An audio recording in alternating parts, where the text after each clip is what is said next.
history was made on last night's Live at the Bike as we witnessed the biggest pot of all time in Live at the Bike history during the 100, 100, 200, 400 game.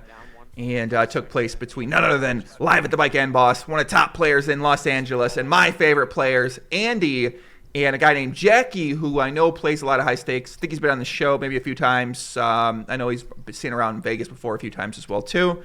So they played the biggest pot ever. Ryan Feldman, the guy's in charge of putting these games on, sent me a text last night. He said, Joey, we had the biggest pot ever last night, $432,000. I said, he sent me over the tape, sent me the footage. So we're checking out the footage here. I kind of ran through it one or two times so far earlier, and there are two major takeaways here we need you guys to pay attention to. First one's going to come on the turn, which is more of like a deeper stack, I feel like, cash game situation kind of takeaway, something that I want you guys to think about.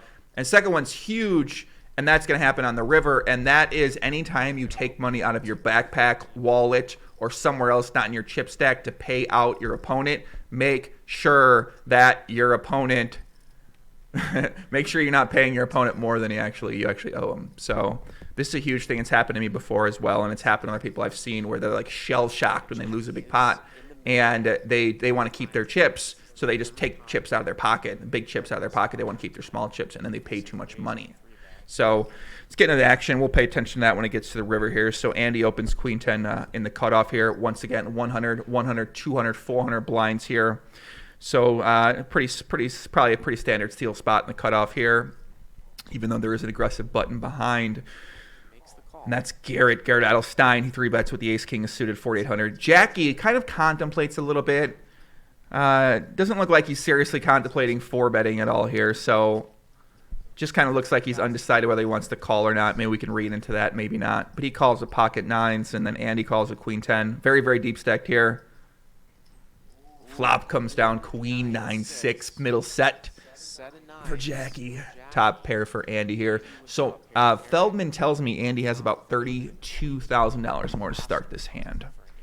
Oh, the turn's a queen. Turns the queen of hearts. Now Andy has those strip queens, but when you think about Jacky's cold calling a 3-bet range from the big blind with two players behind him to act still, and then the original pre-flop raiser, we could probably take out kings or aces. He'd probably 4-bet those. So when you think about what hands he might be leading here with for value, ace queen, king queen, maybe queen jack, pocket nines, pocket sixes, semi-bluff type of hands, maybe a jack 10 of diamonds, maybe a ace 5 of diamonds type of hand, ace jack of diamonds type of hand as well too. So Andy decides to raise here for value, probably some protection as well too from the flush draws. I'm sure these guys have a dynamic too, where they have a dynamic in these deeper stack pots as well. So maybe he thinks that Jacky is just putting money in too light with certain hands. Maybe Jacky has a hand like pocket jacks and will bet here, and then call this small raise. Obviously, when your opponent has a hand like ace queen, king queen, or a full house, you are setting yourself up to lose a lot of money here. So some players might not always choose to raise queen 10 here. It is trip queens, but at the same time, when you get your opponent to put in a lot more money against you, most likely you are in pretty bad shape, which is the case here. I think that's kind of the first important thing to think about here at home when you're sort of playing along here and thinking about what you would decide to do. So Jacky decides to re-raise here at pocket nines. Of course, Andy going to have a lot of different queens here.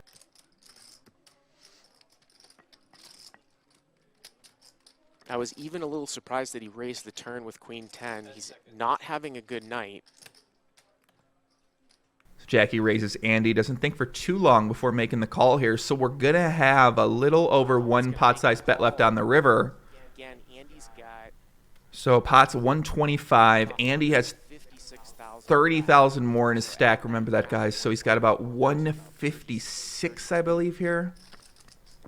125,300 to the river. Let's see if we see a cream river. The river's a 9! Oh, quad 9s versus top full house. Wow, and then Jacky checks. Wow. Wow, what a check. So he knows if Andy has a queen here, he's going to bet his queen. If he has a bluff, might bluff. Also, once he bets here, probably not going to be able to bet fold here. Whereas if Jacky leads here, maybe Andy just calls, thinking there's no value in raising. So this check here from Jacky probably gets him an extra $70,000 or $80,000. And this is actually he does go all in. Andy calls, looks at the bad news, smiles on his face.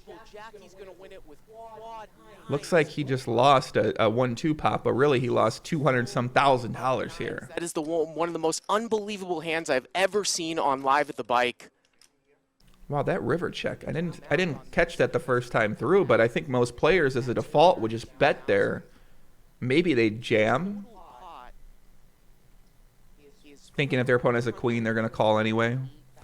So here's the big thing, guys, right here. So Andy asks how much Jacky has. Now he counts his chips. He's going to pull money out of his bag, and what's going to happen here is he gives Jacky $20,000 more. So Feldman told me after the fact they watched the tape and they reviewed it, and Andy actually pulled out because you're shell shocked right now. You just lost $200,000 in your fucking hand.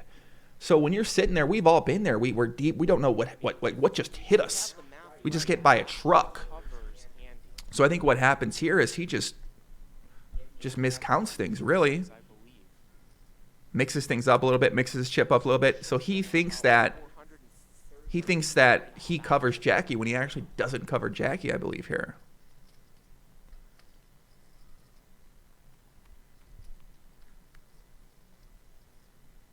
And then what's going to happen is they're going to start to say, okay, well, what went down there? But I want to get back to that check by Jacky. So what are the options there? We could jam all in.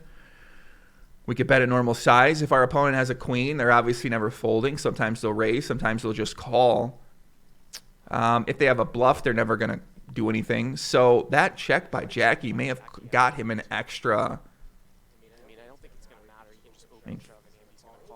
Yeah, I guess he could have just open shoved the river too. I mean, it's kind of interesting to think about potentially as well. But yeah, like I said, that big takeaway here from this hand is that whenever you're paying with chips out of your pocket or out of your bag, out of your pouch, out of your wallet, make sure you're paying the right amount and make sure that your opponent actually covers you, or doesn't cover you rather, when you're going to pay out his full amount. Because if you have $1,000 or you have, let's say you're really deep stack, you have a lot of small chips and you have 10,000 in chips or 5,000 in chips, and you assume your opponent has 4,000, so you just match him, when in reality he didn't have that, you know what I'm saying, and you had less. Like that's where the problem comes into play. And when you're not thinking right, that's the kind of mistake that happens. So what happens here is that they count it back, and then they end up due paying. Jacky gives them back about 20,000, a little over 20,000 after the show is over. So we're gonna go to one more little bonus hand here, guys. This is a hand that took place a little bit later in the episode here. Actually, it wasn't too much longer after that. So very deep stack here. Garrett raises under the gun, 100, 100, 200, 400, raises up to, I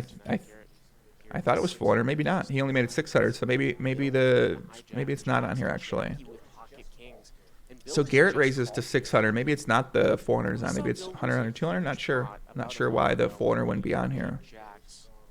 Very, very strong. I think it was. But yeah, Bill just calls with jacks.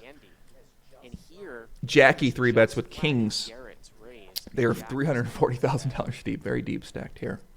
And we saw a few weeks ago that Bill had jacks versus Andy had queens, and it was similar where Bill just called pre-flop, and then I think Martin maybe raised, Andy re-raised, and then Bill just shipped it in a lot of money and lost a huge pot with jacks here. So Jacky 3-bets here with kings. Garrett decides to 4-bet with the ace-3 diamonds here, out of position, super deep stacked.